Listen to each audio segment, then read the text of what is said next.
session update. Preeti and Doug.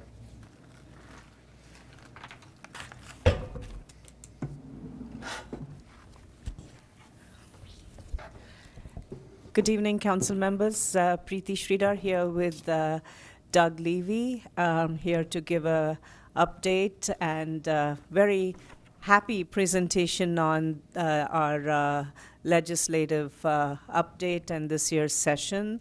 All in all, it was a very, very productive and positive session. We had some major priorities this year.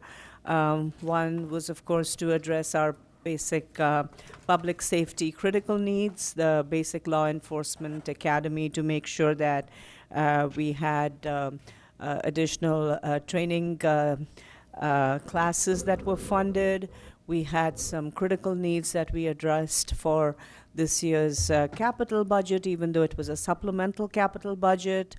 We had affordable housing, homelessness prevention, some of our priorities for transportation, and then a few others, which are our consistent areas of making sure that we have, fiscal stability.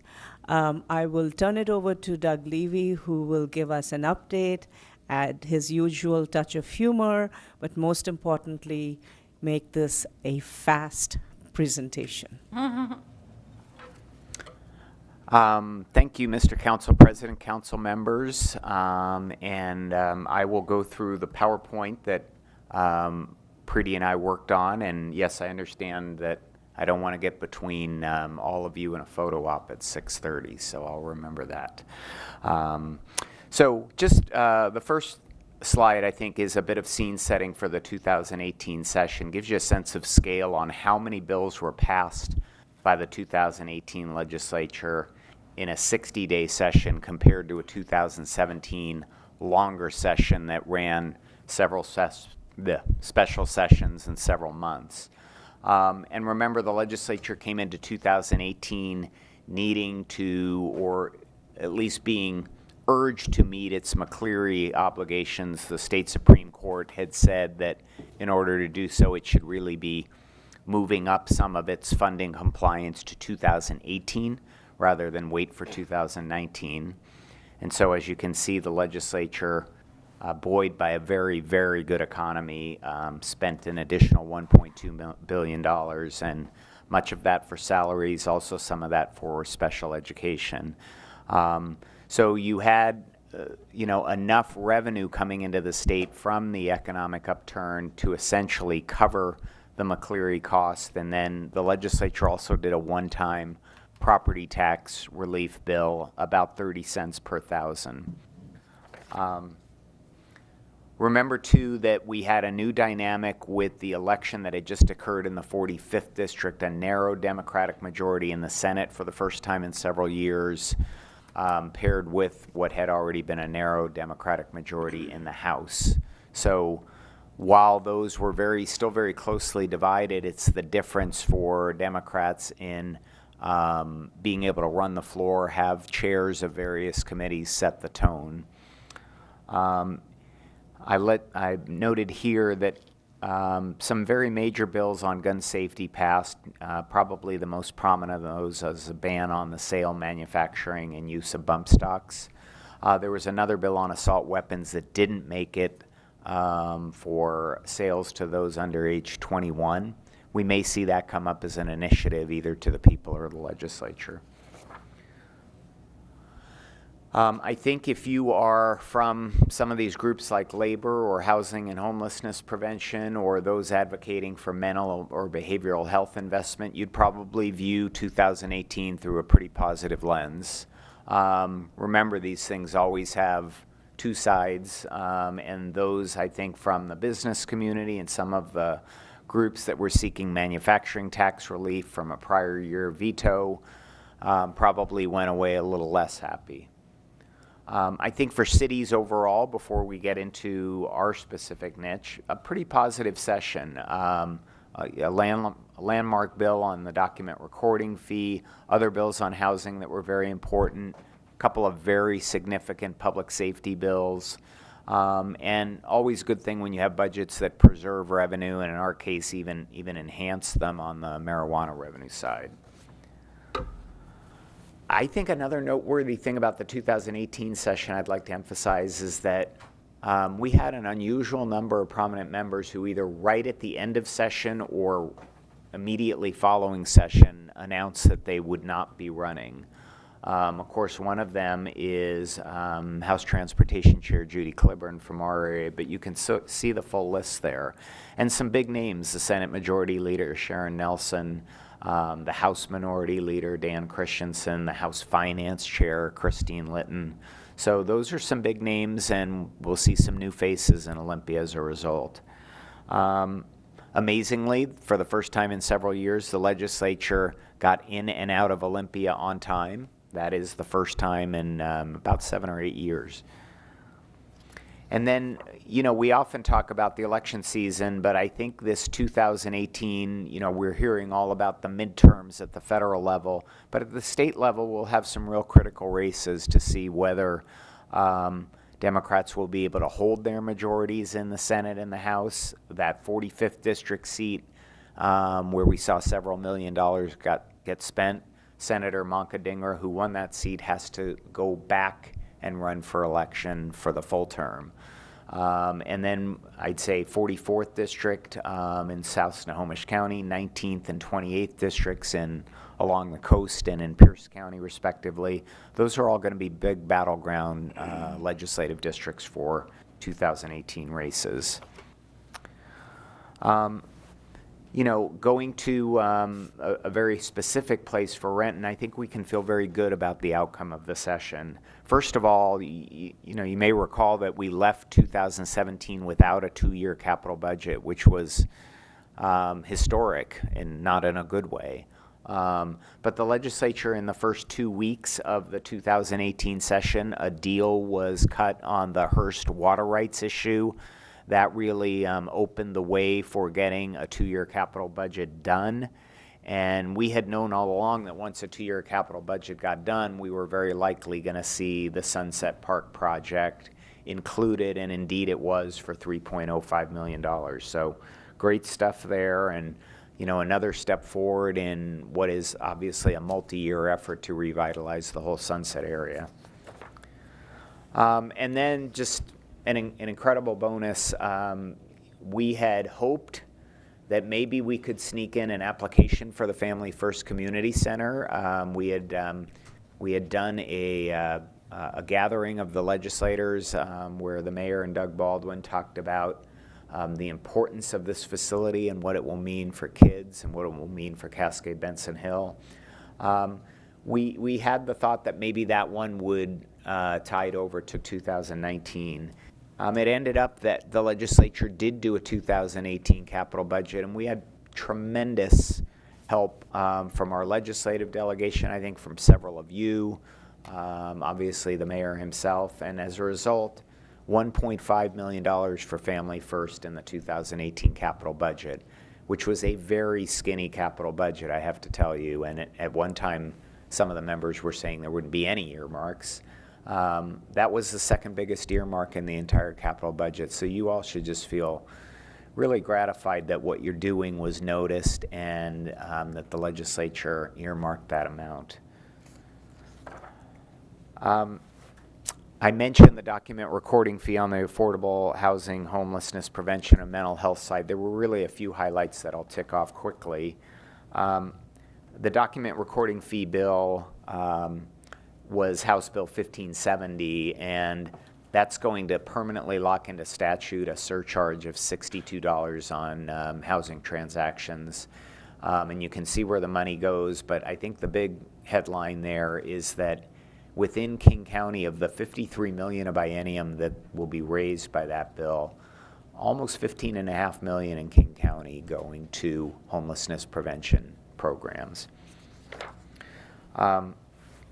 There had been a bill that was on our list in terms of local options for addressing housing, homelessness, behavioral health. That was House Bill 1797. That one did not pass.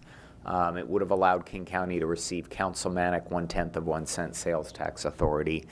Just a heads up here that That now reverts back to current statute, which is that if King County wants to take something out to the voters for 1/10 of 1 cent, they can. If they do not do so by the time the November elections come up, then individual cities have that authority. And I think the odds are good that we will see King County take something out to the ballot. So that'll be a discussion item in the months to come.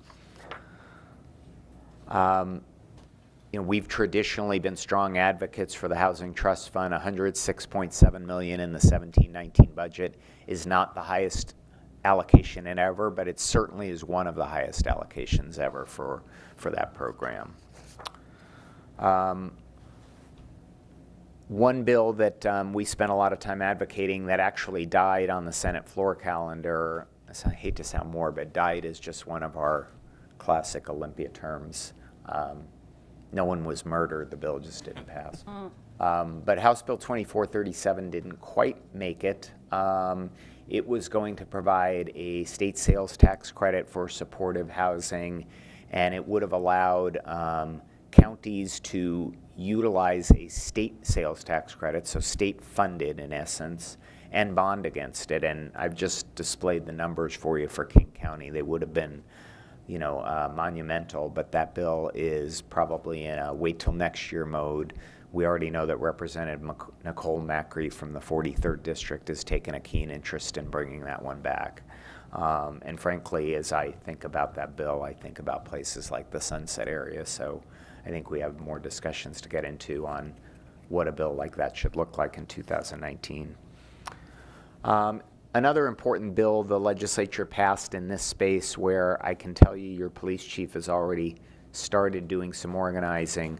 The legislature passed legislation and an accompanying $1 million for a new grant program that's going to allow law enforcement to pair with mental health professionals in the field, so that in cases where people have mental illness, mental health challenges, and really don't belong in incarceration, this is a way to hopefully get them referred to treatment and services instead.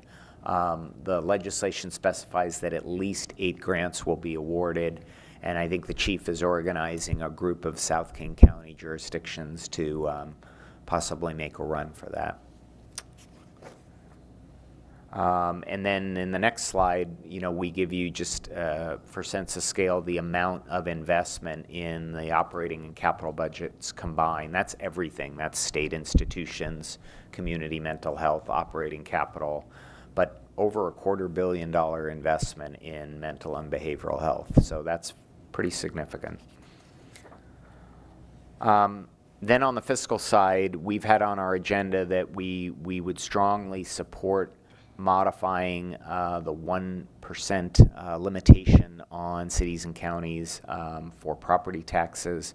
Remember that the legislature adjusted that for the state property tax, not for locals. We didn't see any action on that in 2018, and frankly, I think the next time there may be a crack of an opening is 2021, when the legislature's 4-year period of time for the state sales tax bump would sunset and have to be renewed. Obviously, whenever we go into a session, one of the things we always want to do is just hold serve. We want to make sure that the revenues that filter down to you, whether they're liquor revenues or municipal criminal justice or auto theft or a number of other things, are not diverted or cut or rerouted. That was the case in the 2018 session. And in fact, a really good news piece of the session on shared revenues is that there was some real doubt between whether the marijuana revenue distribution to cities and counties would be $12 million or bump up to $30 million. Representative Tonneson had worked on an amendment to get it up to $30 million, but it depended on the February revenue forecast, and it depended on a subsequent legislative action. So that was one we worked really hard on, and the legislature did take action on the $30 million for the rest of this current biennium, next biennium, and then that $30 million a biennium is permanent in statute unless the legislature took specific action to undo it. And then a couple things on transportation. One where I think we kind of mark it incomplete. We came into the 2018 session thinking it was going to be a very big year for both reauthorizing and authorizing the high occupancy toll lanes on 405, which, as you know, are so critical for us to the delivery and viability of bus rapid transit on 405.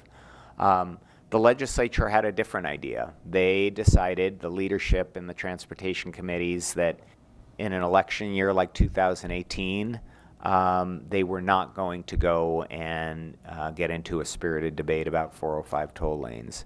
What that means is that 2019 becomes a very big year, not only for 405, but for some other corridors that need to be authorized if toll revenues are going to occur, and that includes the 167 and 509 corridors.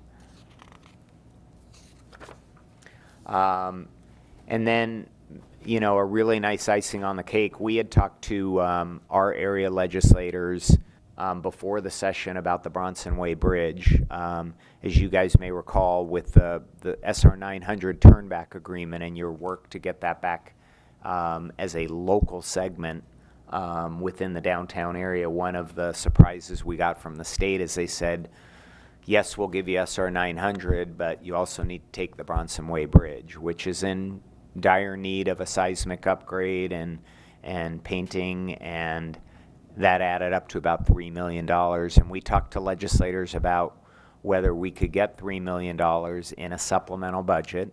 We knew it was a heavy lift, but we said the deal is, remember that Renton's going to be taking this on for the long term, and yes, you would be allocating significant money to us in the short term, but you know, we're taking a bridge that used to be yours for the long term. And I'm really pleased to say that the legislators and members like Judy Cliburn and Steve Berquist and Rebecca Saldana, Bob Hasagawa, Karen Kaiser, just your whole delegation, frankly, was great in advocating for this. And so $3 million came out in the final transportation budget.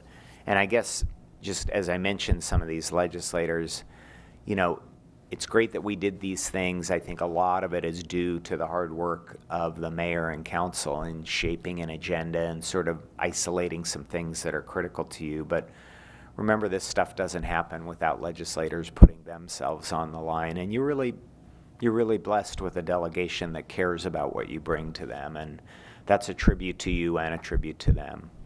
So with that, I wanted to make sure I was in front of 6:30, but I'm happy to take any questions you might have. Any questions from council?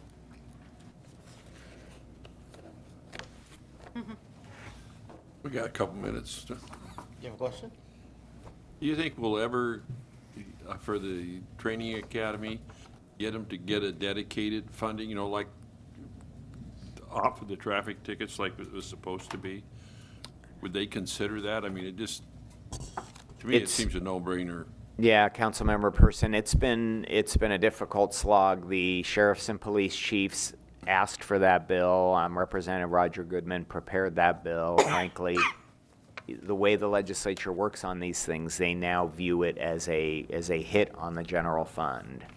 Intellectually, I don't think that's what it is at all, and you know the history of the old public safety enhancement account better than anyone, but I think the reality is it's a tough hill to climb. The legislature did, you'll see in our reports, they did add funding for one academy class. They have taken it from 10 to 17 in the last few years, but we still have some severe backlogs, and that continues to be a tough one. On mental health, any chance that they would even ever think of tackling a change in the mental health laws so that we could get the people help? I mean, it's not only the biggest problem with mental health is obviously the funding to take care of it, but the other one is you get people who don't want to take advantage of it, and I'm not, you know, there's so that we can help them get help instead of them No chance of that, I'm gonna guess. I have to be honest, I'd love to hear a little more about what you would like to see done in terms of re-racking the system. I know there's a lot of criticism about the way it works right now, but maybe council member, we could talk offline. I could hear more That'd of be your great. ideas. I do think this mental health field response team idea that we worked on with the sheriffs and police chiefs is a good one, because I think one of the frustrations we've heard from law enforcement is we don't have enough tools, and we're often the first ones on the scene. And so this notion of pairing them with professionals who can at least get people referred to the correct place, I think is a step forward. But I think you're talking about something much more fundamental. I think I am, and I'm of the opinion, and I have been for over 30 years, that if we can take care of the mental health problem, we can empty our jails by 50%. And I have talked to a lot of experts who agree with me. It's a huge issue. Yeah. We don't want to put them in, I'm speaking from police officers, they don't want to put somebody with mental illness in jail, but many times it's the only thing that, they're the last resort, and that's where they go. Yeah. So, I'll talk to you offline. Great. Any other questions from council? All right, we are adjourned. We will reconvene at 7 o'clock as a full council. Thank you. Thank you. Thanks, Doug. Thanks, Preeti. Yeah, thanks.